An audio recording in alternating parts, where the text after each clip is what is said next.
My son looked straight into my eyes. His voice was cold, like it had been rehearsed for a long time. You are no longer my parents. Those words landed just minutes before his wedding ceremony was about to begin. I stood in the carpeted hallway, thick and quiet, holding the wedding gift envelope still damp with sweat. And in that moment I understood something clearly. I had just been pushed out of the life of the child I had raised for 30 years. Outside, guests were laughing. Cameras were flashing. Life was moving forward as planned. And me, for the first time in my life, I was being asked to leave in silence. Before I continue with what happened that day, take a moment to subscribe to the channel and leave a comment where you are listening to this story. Your support helps real family stories like this continue to be told. And now, back to that moment. I was still standing there, the envelope in my hand, and the door behind my son slowly began to close. I didn't say anything after that. I stood still for a few seconds, long enough to realize that the wooden door behind my son wasn't just closing a room. It was closing a relationship. He adjusted his tie, avoided my eyes, then gestured toward a man in a black suit standing at the end of the hallway. I understood right away. In this place, I had become someone who was not invited. Alice was standing behind me. She didn't hear every word, but she understood by the way Harrison never turned back. She placed her hand on my arm very gently, as if she was afraid of breaking something that was already cracked. I heard her whisper our son's name, but the music from the main hall drowned it out. We had driven almost 10 hours to get here, left our small town before sunrise. Alice packed food because she didn't want us wasting money at roadside stops. She wore a light blue dress, carefully fixing every seam herself the night before. She said she wanted to look neat on her son's big day. I didn't say it out loud, but I had seen her nervousness from the moment she locked the front door. The estate where the wedding was held stood apart from everything else. Tall iron gates, lawns trimmed so evenly they didn't look real. Shiny cars lined up, one after another, drivers opening doors like it was a ritual. Alice and I parked on our own and walked down a long gravel path. No one greeted us. I told myself it was just because we arrived early. In the waiting room, I saw my son's name engraved on a polished brass plaque, Harrison Blackwood. Below it was Victoria's name in a more decorative font. I almost told him the sign felt a bit excessive, but I stayed quiet. A wedding day isn't the time for lessons. Until my son stepped out, stood in front of me, and said something I never thought I would hear in my lifetime. After that, everything moved very fast and very slow at the same time. The man in the black suit stepped closer. He didn't touch us. He didn't need to. He stood close enough to apply pressure. Harrison lowered his head and added a few words. About image, about appropriate guests, about how Victoria didn't want any off-tone elements today. He chose his words carefully, like a lawyer picking phrases to avoid responsibility. Alice took a step forward. She held out the envelope, her hand trembling slightly. She said it was just a blessing, no need to open it. Harrison didn't take it. His eyes passed over the envelope and looked away, as if it didn't belong to him. That was when Victoria appeared. She didn't raise her voice. She didn't have to. She smiled. The kind of smile worn by people who believe they are exactly where they should be. She looked Alice up and down, pausing a little too long at the old shoes Alice had worn for years. Then she took the card from Alice's hand and tore it cleanly in half, like ripping scrap paper. She said this was a ceremony for people who met proper standards, that things brought from a local grocery store didn't belong here. Her voice wasn't loud, but it was clear enough for me to hear every word. I looked at Harrison. My son stood still. No protest. No explanation. He didn't look at his mother. I placed my hand on Alice's shoulder and gently pulled her back. I knew if she spoke again, she would cry, and I didn't want her tears to become decoration for someone else's wedding. We turned around. No one stopped us, maybe because in their plan our exit had already been accounted for. The hallway felt longer than when we arrived. The music behind us grew thicker, swallowing every other sound. When the large doors closed, I heard applause. Outside, the sun was harsh. Alice stood still, looking toward the garden where the ceremony was about to begin. I saw her shoulders tremble slightly. I said we should go. She nodded, very slowly. We didn't drive straight home. I pulled off the road and stopped at a fast food place. Not because we were hungry, but because I needed somewhere to sit. Alice held a cup of water and stared at the tabletop. She apologized to me, saying maybe we had done something wrong long ago. I didn't answer. Some questions shouldn't be asked at moments like this. I opened the old laptop I always keep in the trunk, a habit from my working years. Alice looked at me a little surprised. She asked what I was doing. I said I was just checking a few things. The truth was, I had already made a very clear decision in my mind, even though I hadn't said it out loud yet. My son's wedding ended without us appearing in a single photograph. But to me, it wasn't just rejection. It was a signal. And I learned long ago that when someone deliberately shuts a door in your face, what you need to do is not knock harder, but step back and see who is truly controlling the house. We sat in that fast food place for a long time, too long for lunch, too short to call it rest. The smell of hot oil and the hum of the coffee machine blended into a steady layer of sound, just enough to cover the space opening up between my wife and me. Alice didn't eat. She turned the paper cup slowly in her hands, watching the ice melt. I knew she was trying to stay calm, the same way she used to when former students came to visit and confessed where they had failed in life. I opened the laptop. The screen lit up slowly, like an old man needing time to stand. Alice asked what I was looking for. I said I wasn't looking, just checking. The truth was, I was rearranging things I hadn't touched in years, not because I forgot, but because I chose silence. Harrison grew up in our small house, where everything lasted longer than it should have. I drove him to school in an old car. I taught him the difference between the value of effort and the value of money. When he asked why we didn't live like other families, I said, everyone makes their own choices. I didn't say that I was choosing to hide. Blackwood Estate was never a name I spoke out loud. It existed before I was born, built on careful decisions and patient years by those before me. When it was passed to me, I signed a stack of papers and locked them in a safe. I kept control, but gave up the habit of display. I wanted my son to grow up without leaning on a shadow. Alice knew part of it. She knew we were comfortable, but she didn't know the scale. I never told her. I thought it wasn't necessary. Some secrets don't exist to deceive, but to protect a way of living. On the screen, everything was clear. The trust was running steadily. The assets were still under the family company. One line made me pause longer. The penthouse in downtown Chicago, where Harrison and Victoria were living, was listed as part of the very group I controlled. I wasn't surprised. I only noticed how that coincidence arrived at exactly the right moment. Alice looked at me and saw the change in my face. She asked if something was wrong. I said everything was fine, and it was. For the first time that day, I felt steady on my feet. Harrison never asked me about money. He asked about connections, about opportunities, about how to be recognized. Victoria was different. The first time we met, she asked what I did, how long I'd been retired, and whether I invested. I answered briefly. She nodded, as if placing me into a mental drawer. I remembered Victoria's eyes when she tore the card in half. That wasn't impulse. That was certainty. She believed she stood above, and that from above you have the right to remove what doesn't fit. I'd met people like that in my career. They often confuse their current position with real power. I started reviewing old files, old connections I had left untouched. Not to react, but to understand. I wanted to know what had changed Harrison so quickly. My son wasn't someone who cut ties easily. Something had been placed in his mind piece by piece, enough to make him believe his parents were a burden. Alice finally took a bite of her sandwich. She said, "Maybe we should head home early." I nodded, but didn't shut the laptop. I saved a few things, sent them to myself. Old habits. Back when I worked as an inspector, I learned never to ignore small details. They often lead to very large doors. On the drive back, Alice fell asleep. She was exhausted. I drove along familiar roads, thinking about the years behind us. I didn't feel angry. I felt regret. Regret for a child who chose to cut his roots in order to stand higher. Regret for a wedding day that should have been a beginning, but became a pause. That night, when we got home, I opened the safe. The documents were still there, neat, silent. I didn't feel like I was preparing to do something drastic. I just knew I couldn't keep standing outside anymore, not to punish, but to put things back where they belonged. I closed the safe and turned off the light in my study. Alice asked if I was okay. I said I was.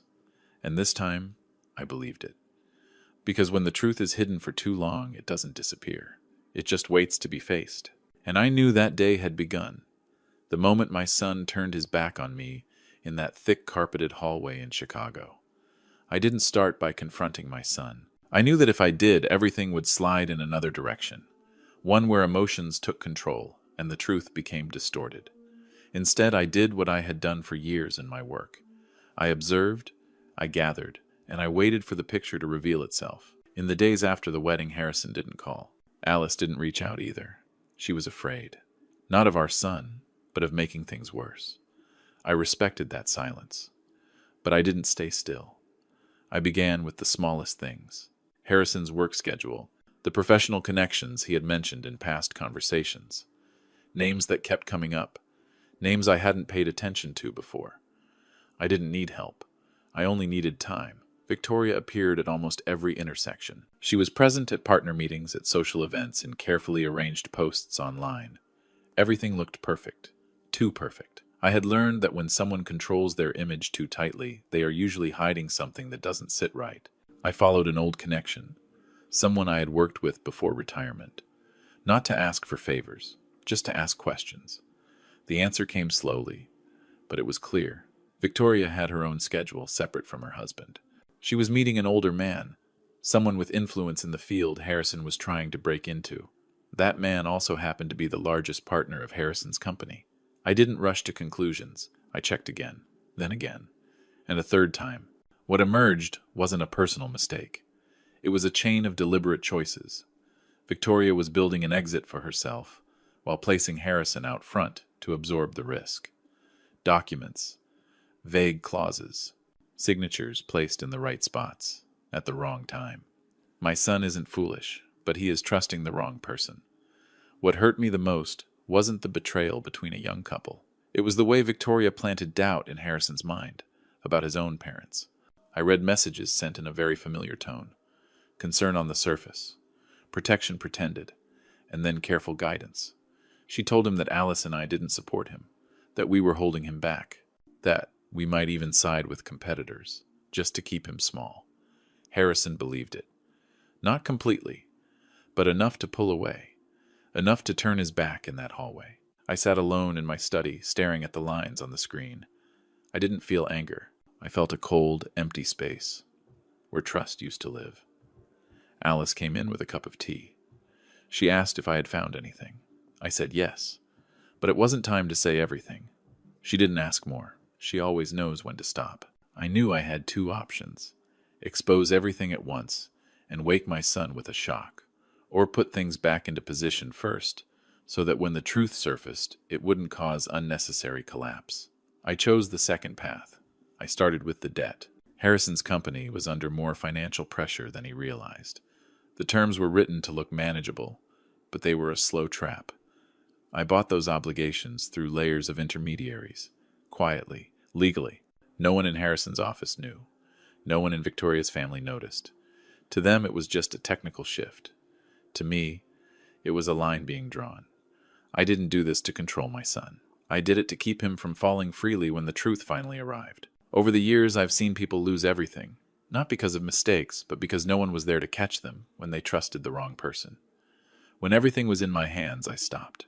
I didn't move further. I waited. Victoria continued her performance. Harrison kept chasing meetings and promises. Alice sometimes asked if we should tell him the truth. I shook my head. Some lessons can't be taught with words. They have to be seen. That night I didn't sleep much, not from worry, but from weighing every next step. I didn't want to destroy anyone. I only wanted the light turned on. In a room people had grown too comfortable leaving dark. When the sun came up, I knew I was ready, not to strike back, but to end a chain of misunderstandings that had gone too far. I also knew that when the truth is placed on the table, not everyone has the calm to face it, but that was no longer something I could control. I closed the laptop, stood up, and felt my heartbeat settle again. I've lived long enough to understand that justice doesn't need to be loud. Sometimes, it only needs to arrive at the right moment. And I was waiting for that moment. The moment came sooner than I expected. A month had passed since the wedding, long enough for the rumors to settle, long enough for the edited photos to be posted, and long enough for Harrison to believe everything was back on the track he wanted. I didn't interfere. I only watched.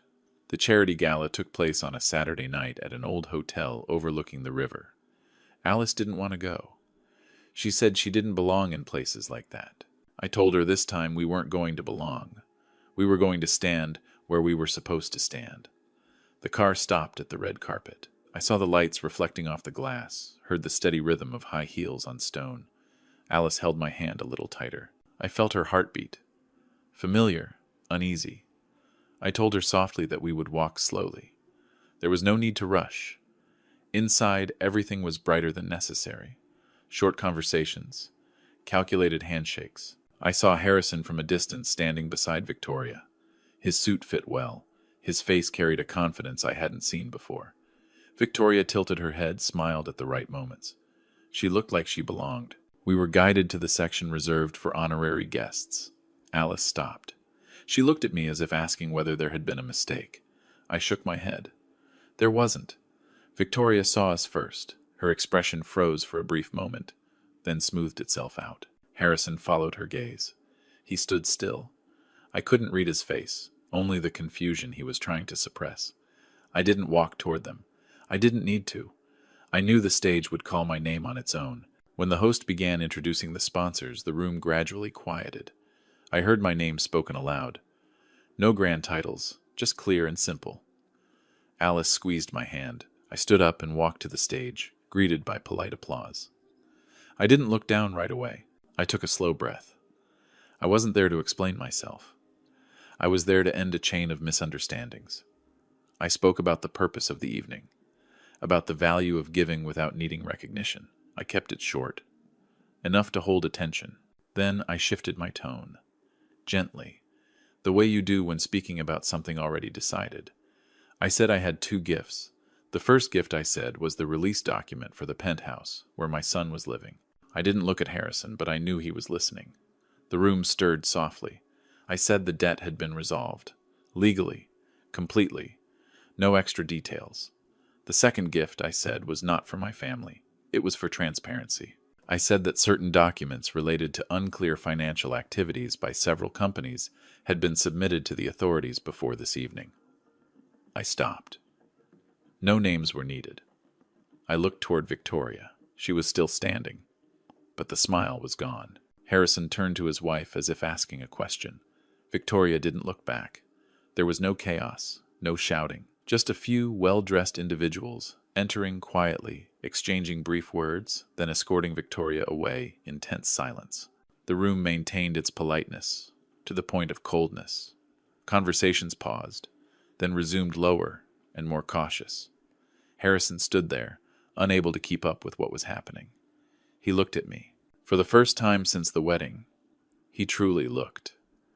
In his eyes, I saw the confusion I had tried to prevent. I didn't raise my hand. I didn't signal. I only nodded slightly, a quiet confirmation that he needed to stay and think. I stepped down from the stage. Alice stood and came toward me.